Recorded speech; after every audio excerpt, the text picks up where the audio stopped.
Olá, é um prazer estar aqui com vocês e conversar sobre retinose pigmentar. Retinose pigmentar é a distrofia de retina mais frequente. Ela ocorre em cerca de 1 para 4 mil pessoas e corresponde a cerca de 35% de todas as distrofias de retina. Tem mais de 80 genes relacionados ao seu aparecimento. É importante pensarmos que ela não é uma doença em si, mas um grupo de doenças. Ela, na verdade, é uma via comum de degeneração da retina. Então, de diversas causas de degeneração, a retina acaba convergindo para uma resposta de pigmentação que leva a esse nome, retinose pigmentar. Em geral, por se tratar de uma doença genética, a manifestação é bilateral, os dois olhos comprometidos, e mais ou menos simétrica, ocorre mais ou menos com a mesma evolução nos dois olhos. Bom, recordando, os fotorreceptores são as células sensíveis à luz que estão no fundo da retina, no fundo do olho. Os mais comuns são os cones e os bastonetes, e vale ressaltar que elas têm conexões muito organizadas, e essa organização é vital para o funcionamento da retina. Quando a gente tem uma doença, ocorre desorganização dessas células da retina. O quadro clínico da retinose pigmentar se relaciona muito à falta de funcionamento dos bastonetes. E por isso as funções que são desempenhadas pelos bastonetes ficam prejudicadas, principalmente visão em ambiente com pouca luz, por isso a cegueira noturna é um dos fatores principais, a dificuldade de adaptação entre o claro e o escuro, a perda de campo visual periférico é outra característica marcante dessa doença, onde muitas vezes o paciente vai ao oftalmologista e se queixa de que tropeça, de que não enxerga bem à noite, e isso é que faz o oftalmologista pensar na hipótese de retinose pigmentar para o paciente. A visão tubular pode estar presente nos casos mais avançados da doença, podendo levar à cegueira.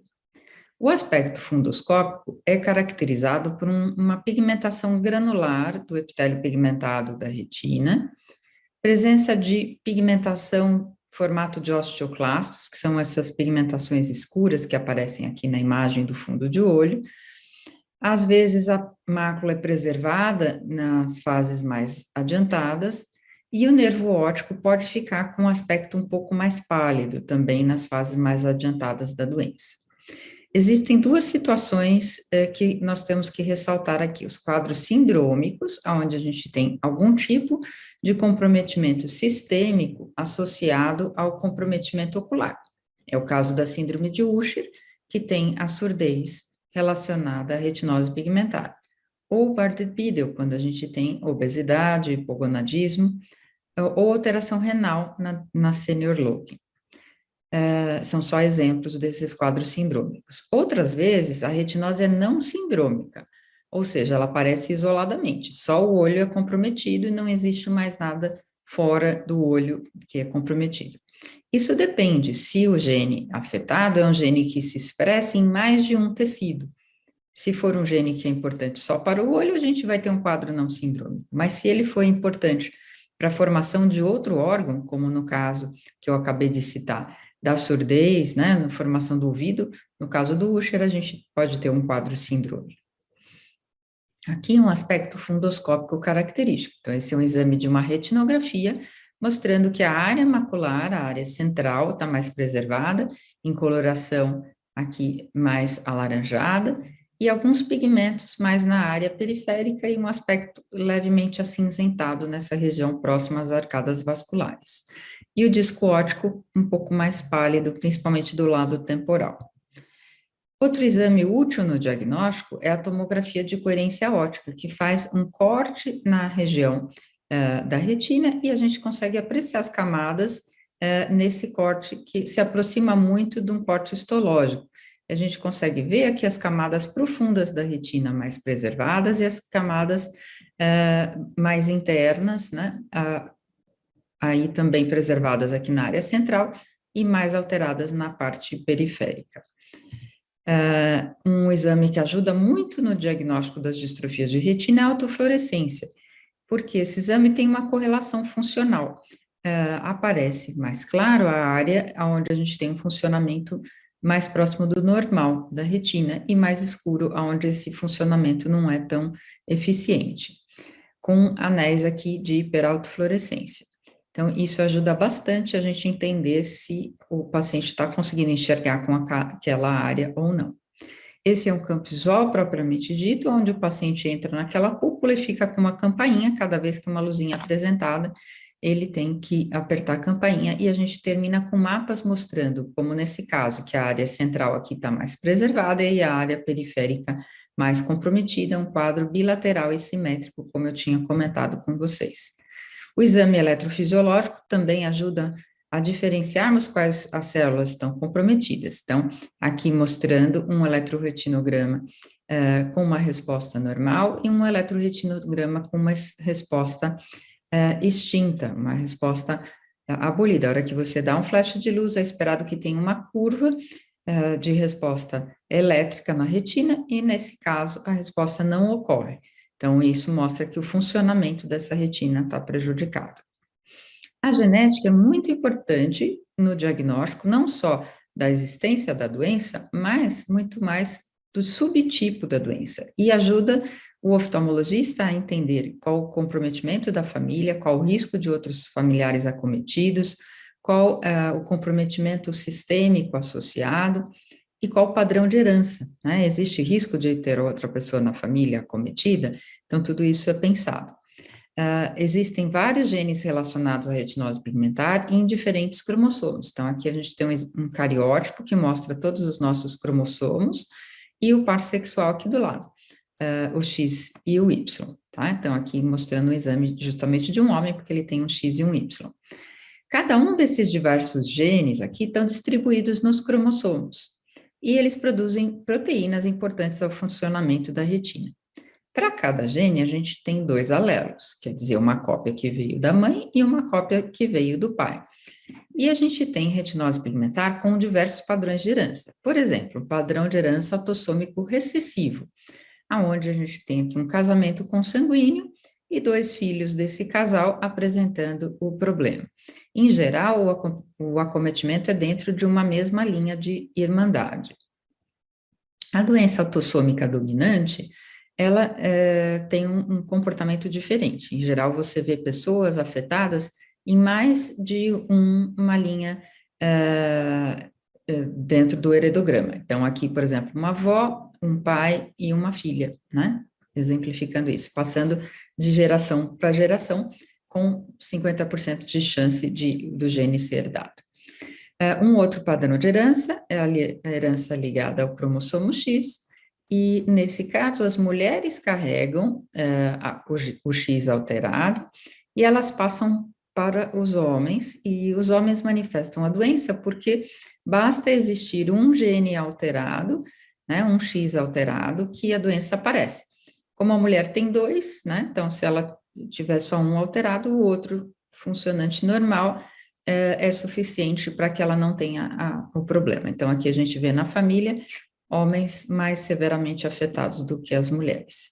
Aqui um trabalho do nosso grupo, onde a gente avaliou as causas genéticas de várias distrofias de retina.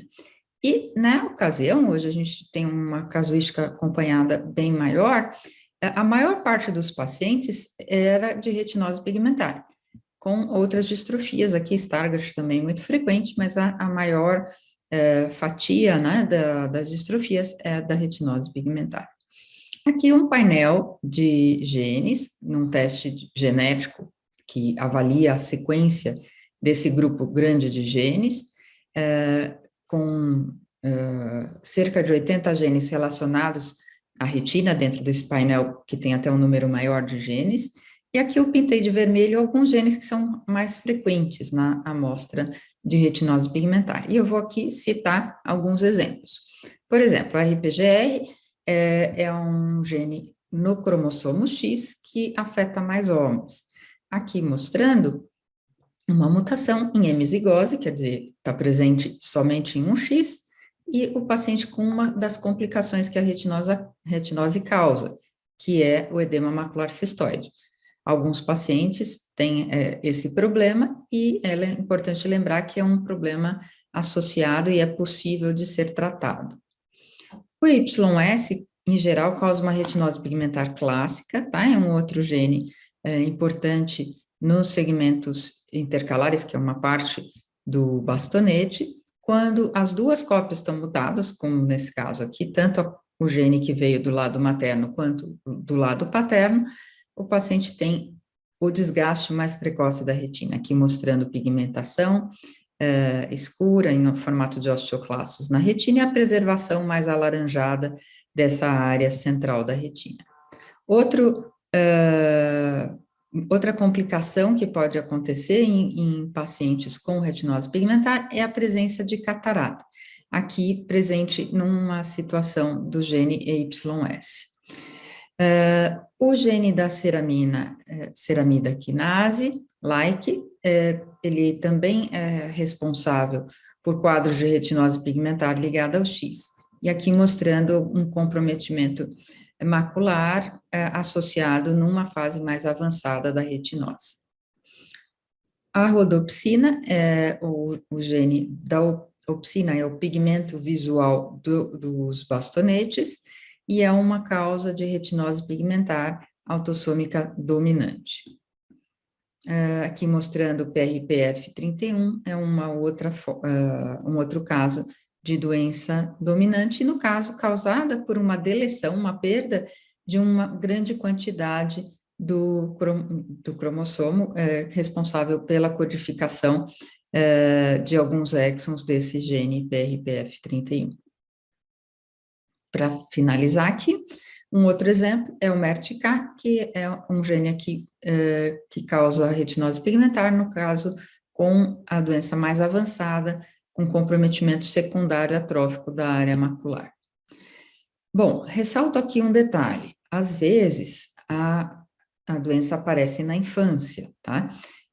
Então, na maior parte das vezes, lá por 7, 10 anos, adolescência, mas quando ela aparece cedo, ela pode ser diagnóstico diferencial de amaurose congênita de Leber.